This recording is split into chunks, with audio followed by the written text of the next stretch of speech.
Linda yang akan memandu pembahasan pada siang hari ini.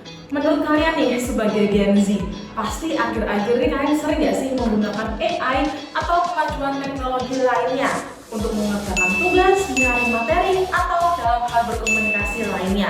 Setuju? Setuju. Sepakat? Sepakat. Oke. Nah, di sini nih aku akan membahas bagaimana sih penggunaan kemajuan teknologi di era sekarang. Apa aja yang digunakan para pelaku usaha dari kemajuan teknologi hingga dampak yang dirasakan. Tapi tunggu dulu nih, hari ini aku gak sendirian. Di samping aku udah ada narasumber kita yaitu Pak Mualim.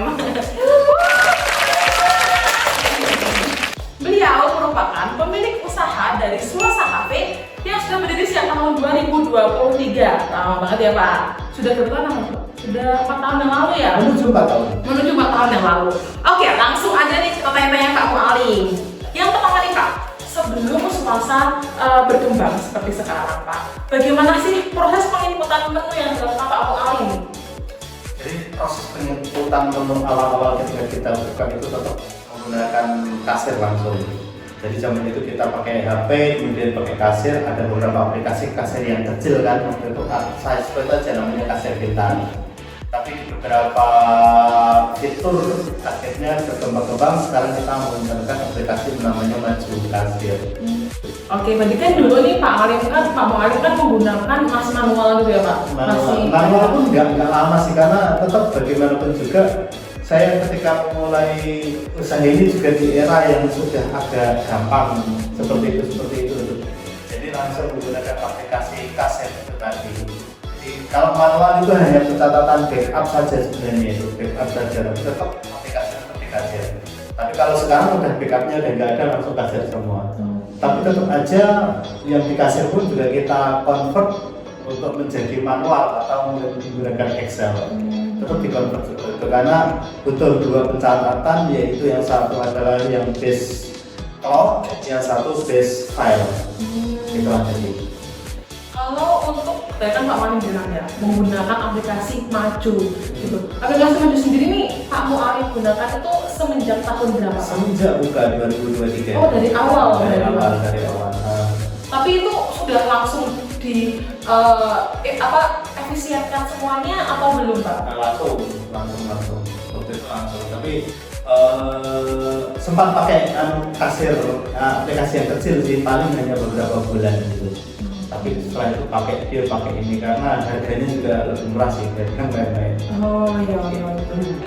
Kalau di swasta kan Pak, pasti kan dari dulu buka sampai sekarang itu kan pasti ada yang namanya menu baru kayak gitu kan Pak, menu baru terus. Bagaimana sih Pak Mualim sendiri itu memproses pengelolaan dan pembaruan menu itu? Lalu untuk pembaruan tersebut yang pertama itu siapa kan? Apakah Pak Mualim sendiri atau dari pekerja sini atau bagaimana? Jadi kenapa harus ada pembaruan menu itu? Karena satu kan ada tren ya. Dua karena bicara tentang HPP. Jadi ketika saya buka pertama kan tetap strategi harga murah. Strategi harga murah yang paling baru itu 90-15 ribu. Jadi itu akan menyelesaikan ketika kita itu menu ingin naik harga. Ketika cari harga yang rasional, karena kalau terlalu murah nggak mungkin dengan bahan-bahan yang saya pakai. Kemudian saya pakai yang ideal. Setelah saya pakai manual korek-korek gitu ya, juga ada aplikasi juga yang kita bisa menyeting ideal kita itu harga berapa biar HPP sekian kan gitu, pakai Excel. Kemudian setelah itu baru kita input, setelah dapat angka kita baru masuk input ke Maju. Dan inputnya juga gampang, kita ada semacam form di Excel itu, kita masukkan formulanya, kemudian diimport ke dalam aplikasi, kemudian itu otomatis sudah masuk semuanya. Langsung semuanya. Kecuali di gambar. Nah, gambar itu yang kita masih manual kemarin. Itu sih. Jadi prosesnya agak panjang ya, dari nulis awal, draft, kemudian kita masukkan ke aplikasi ke Excel untuk menentukan harga ideal. Karena di situ juga akan otomasi kan ya. Contoh gula itu harga berapa, jadi berapa, HPP-nya berapa, itu kan Excel yang paling gampang. Dan itu baru setelah ketemu harga baru kita itu ke aplikasi kasir. 3 tahapan tahapan ya, Tiga Pak? tahapan. Tiga tahapan sendiri. Tiga tahapan, ya. Itu yang biasanya mengelola apa siapa, Pak? Saya. Oh, Bapak. Karena ini awal-awal juga ada karyawan yang bantu sih, cuman yang seperti itu biasanya lebih ke saya karena mau nggak minta bantuan ke karyawan sukar. Gitu. Karena banyak hal teknis yang tidak bisa saya jelaskan kadang-kadang itu apa? Juga kalau saya langsung lakukan kan langsung jadi gitu. Iya, Tapi kalau iya. karyawan kan harus mentraining Iya, dari awal iya, ini iya. gimana. Jadi saya orangnya nggak sabar seperti itu, langsung aja, langsung masuk deh gitu. Oh. Tapi kalau menurut karyawan kan nanti akan panjang. Iya, Pak. Harus ngasih tahu dulu. Ngasih tahu dulu, Ini harus gimana, jelasin dulu dari awal. Dan juga nggak semuanya bisa menerima hal seperti itu. Oh. Takutnya kan gaji kita kan kecil gitu ya. Jadi kalau dikasih seperti itu, wah gaji segini disuruh gini kan, itu ada perasaan seperti itu takutnya gitu. Oh iya, iya. Jadi udah deh gitu. Oke. Terus Pak, untuk metode pembayaran di swasta ini, dulu itu awalnya apakah selain cash gitu Pak, apakah udah menggunakan metode lainnya seperti kartu debit, kredit, atau kris kayak gitu Pak? Kita menggunakan sistem cash itu paling 1 bulan pertama. Karena setelah itu biasanya agen-agen atau marketing pada kesini untuk nawari kris. Oh. Ada kris seperti beberapa kris semuanya ya, termasuk mesin CDC-nya BCA itu juga langsung ke sini, langsung saya di setting langsung jadi gitu. Itu seperti itu. Jadi paling seminggu sebulan kita masih pakai manual cash. Kalaupun ada yang minta kris, tetap ada yang minta kris. Biasanya kita pakai untuk transfer ke akun Oh, berarti transfer gitu Pak kalau untuk bulan awal transfer dulu. kan sudah ada kirisnya yang statis itu kalau di aplikasi. Ini Mas kalau mau ada seperti ini.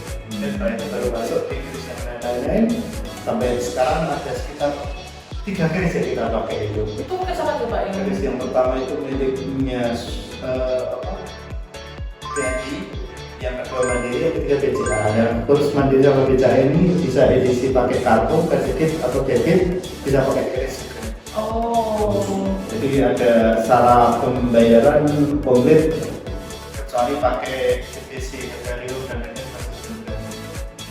Bitcoin. Oh Bitcoin, oh iya, berarti masih menggunakan seperti ya kris, terus debit card seperti itu ya Pak, sewajarnya seperti itu.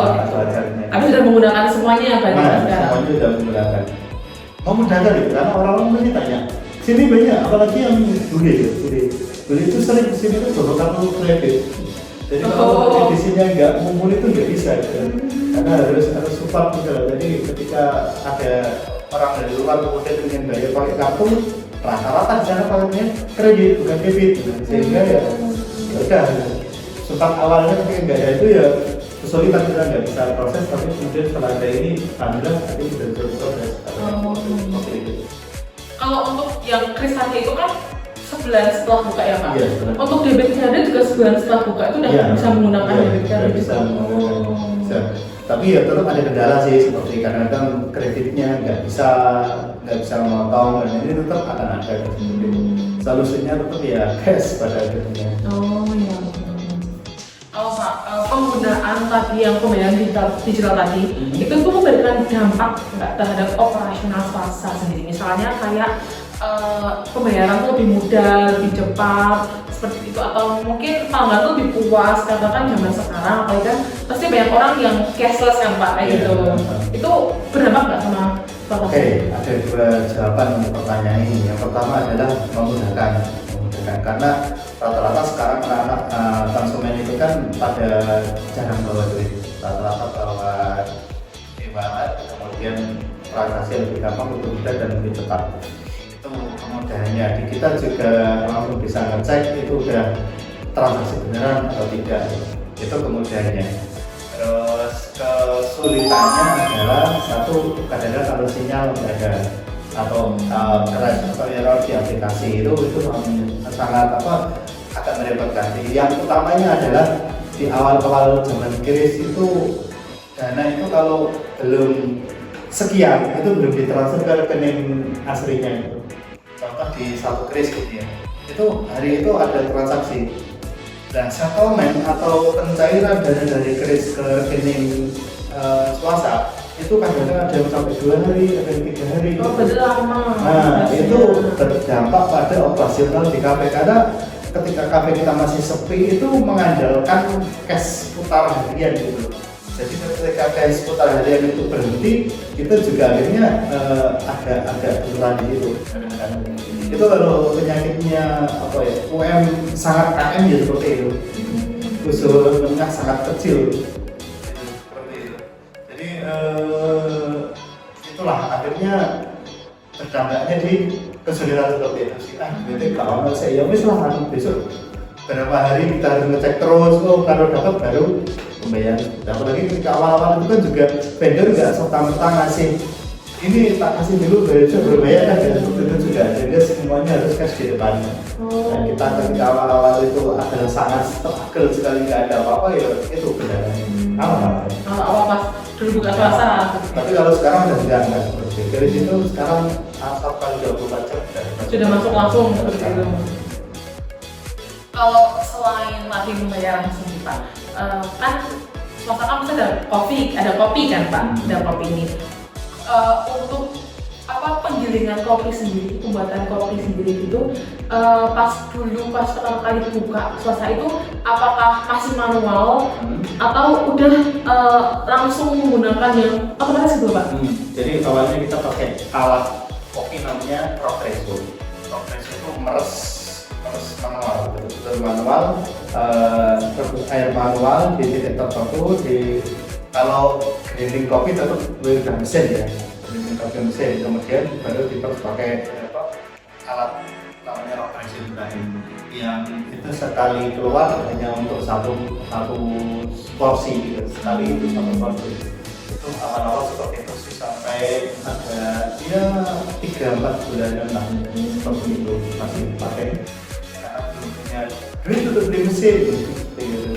Kemudian setelah sekian waktu kemudian baru ada pengadaan mesin single artinya head atau perluasannya itu hanya satu gitu.